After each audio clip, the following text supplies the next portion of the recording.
Assalamualaikum warahmatullahi wabarakatuh. Perkenalkan, kami dari kelompok 4 yang terdiri dari Nuhanisa Ufa, Risma Anawahdati, Siti Iva Anisa, Lutfi Ainun Nazira, Lailatul Afifa, dan Nikmatul Bahril Wahdah. Di sini kami akan menjelaskan mengenai rancangan pra-eksperimen dan kuasi eksperimen. Silakan untuk disimak dengan baik.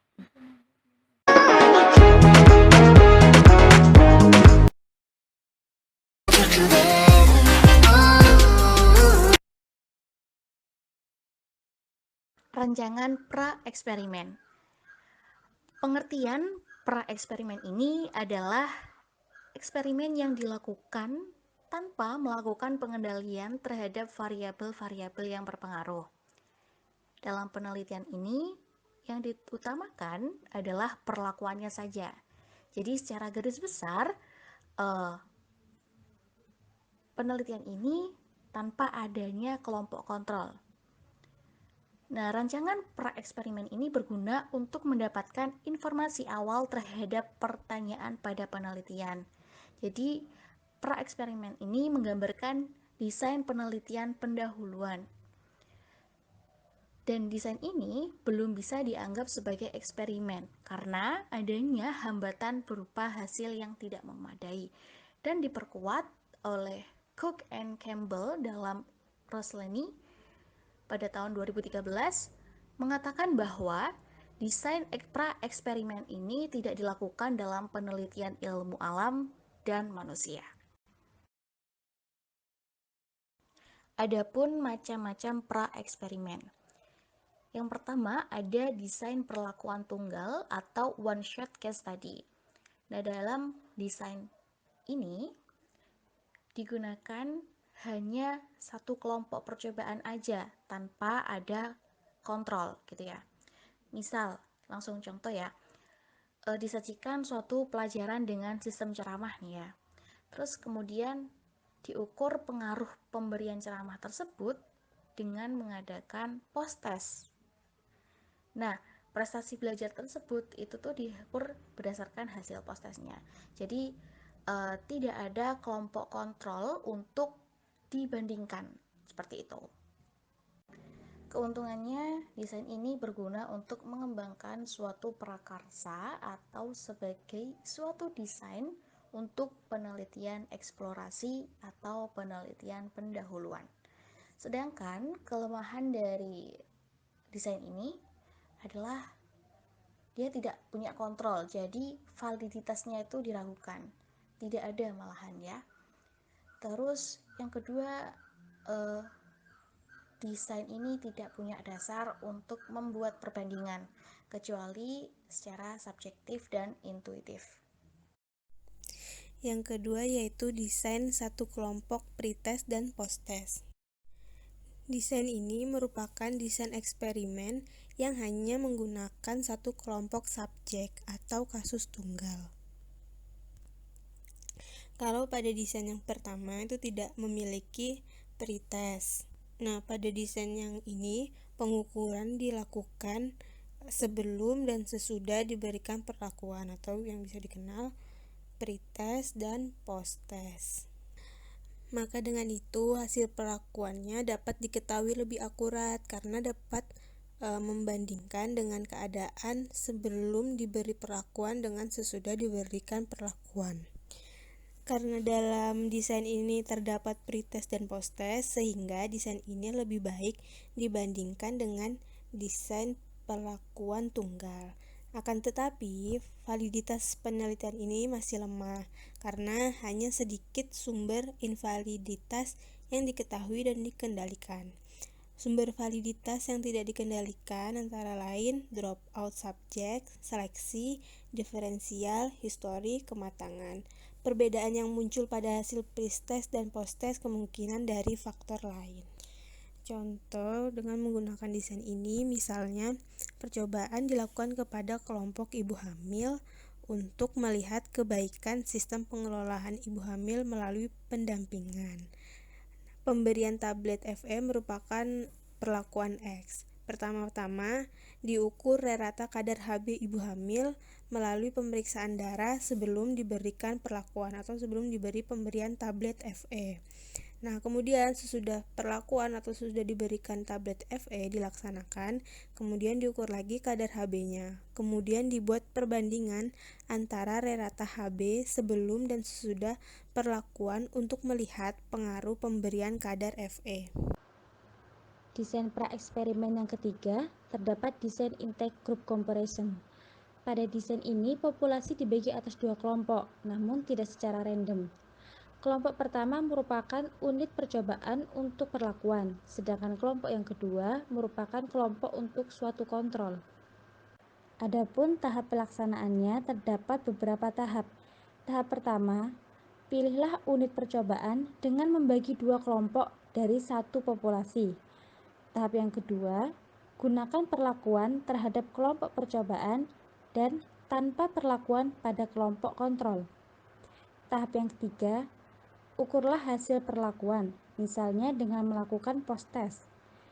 Dan tahap yang terakhir, hitunglah rata dari masing-masing ukuran kelompok dan bandingkan dengan menggunakan statistik yang cocok.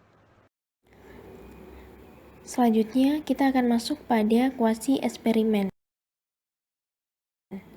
Kuasi eksperimen adalah eksperimen yang memiliki perlakuan, pengukuran dampak, dan unit-unit eksperimen namun tidak menggunakan penempatan secara acak.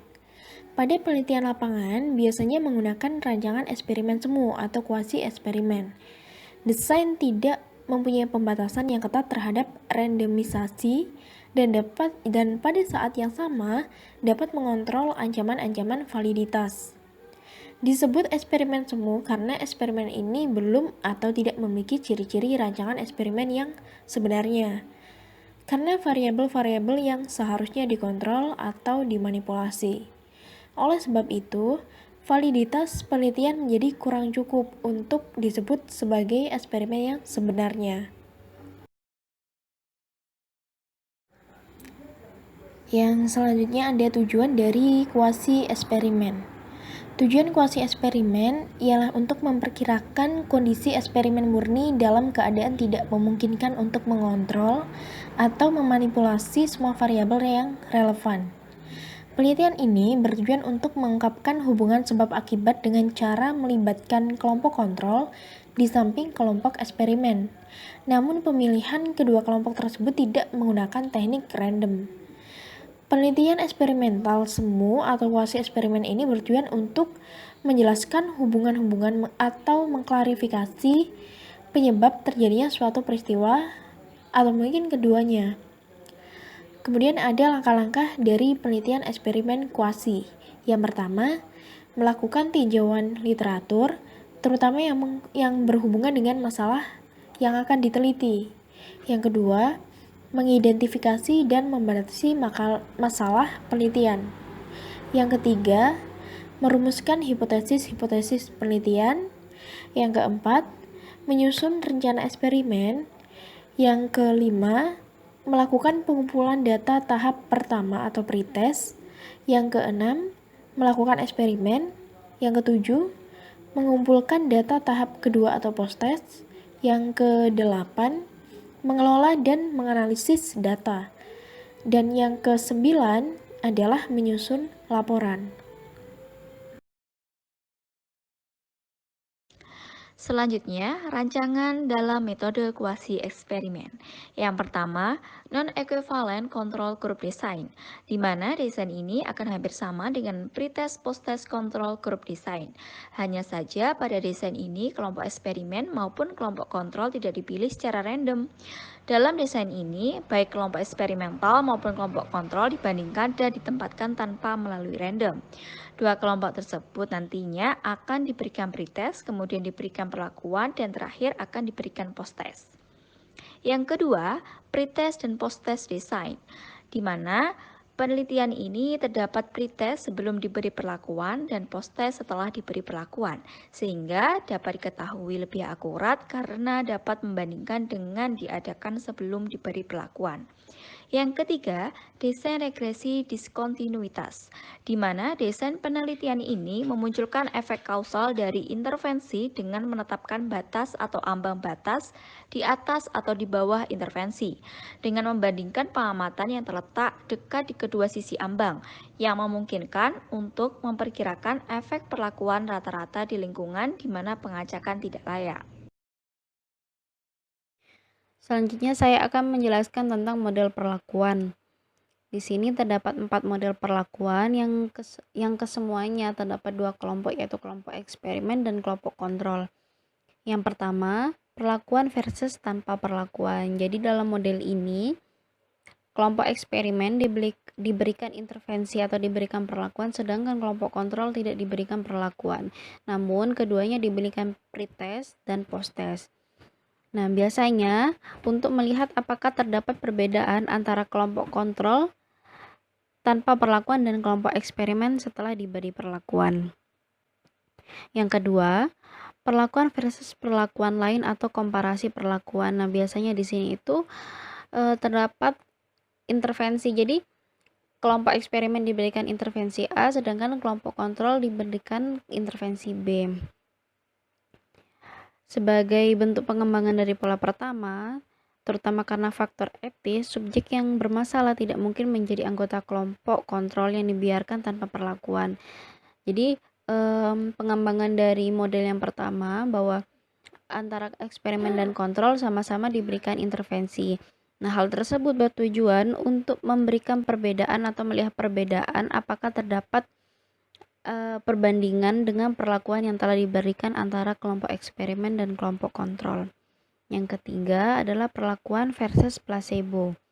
Model ini menggunakan 2 kelompok, yaitu kelompok eksperimen yang diberi perlakuan oleh peneliti, misalnya intervensi berupa terapi, dan kelompok kontrol yang diberi perlakuan berupa placebo.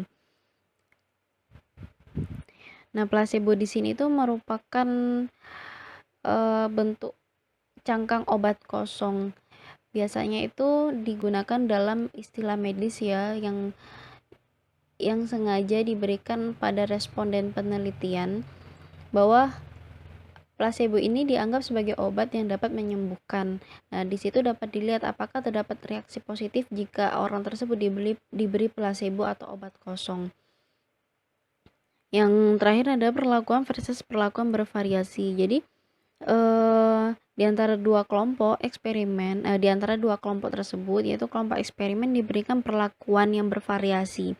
Jadi kalau misalnya perlakuan yang diberikan adalah terapi, jadi diberikan 3 terapi, sedangkan kelompok kontrol hanya diberikan 1 terapi. Model perlakuan ini dapat pula disebut dengan dismounting. Model perlakuan ini banyak dikembangkan terutama untuk melakukan modifikasi sesuai dengan lingkungan, subjek, dan situasinya. Umumnya, model ini untuk melakukan replikasi terhadap eksperimen sebelumnya. Jumlah kelompok dalam model ini tidak harus 2 kelompok. Peneliti bisa menambah jumlah kelompok dengan perlakuan yang bervariasi tergantung kebutuhan dan tujuan penelitian.